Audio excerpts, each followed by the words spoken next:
আগের ভিডিওটাতেই বলেছিলাম যে খুব মজার ইন্টারেস্টিং একটা প্যান্ডেল দেখেছিলাম, যেটা ছিল পাগলা কারুত। যাই হোক, তারপর পাগলা কারুতটা দেখে আমরা আর কি চলে গেছিলাম খাওয়া দাওয়া করতে। একটু এগরোল খেয়ে নিয়েছিলাম, খেয়ে চলে এসেছিলাম বাড়ি।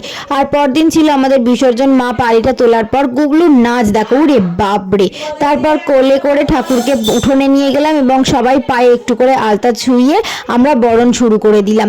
মাকে বিদায়ের সময় একটু মন খারাপ তো লাগছিল, আর সাথে আনন্দ সহকারে বিদায় করতে হয়, তাই আনন্দ সহকারে বিদায় করেছিলাম। মাকে বরণ করে সুন্দর করে পান গুড় মিষ্টি আর সাথে সিঁদুর পরিয়ে তারপর ছেলের হাত থেকে কনকাঞ্জলি নিয়ে মাকে আসছে বছর যেন আবার সে আমাদের বাড়ি তাকে আনতে পারি, সেই কামনা সেই প্রার্থনা তার কাছে জানিয়ে, আর সবসময় সব কিছু ভালো থাকুক, সবাই ভালো থাকুক সেই কামনা জানিয়ে তাকে রওনা করে দিলাম বিসর্জনের জন্য। তারপর বিসর্জন করে ঘট নিয়ে বাড়ি আসা। এই হলো সরস্বতী পুজোর শেষ আমাদের।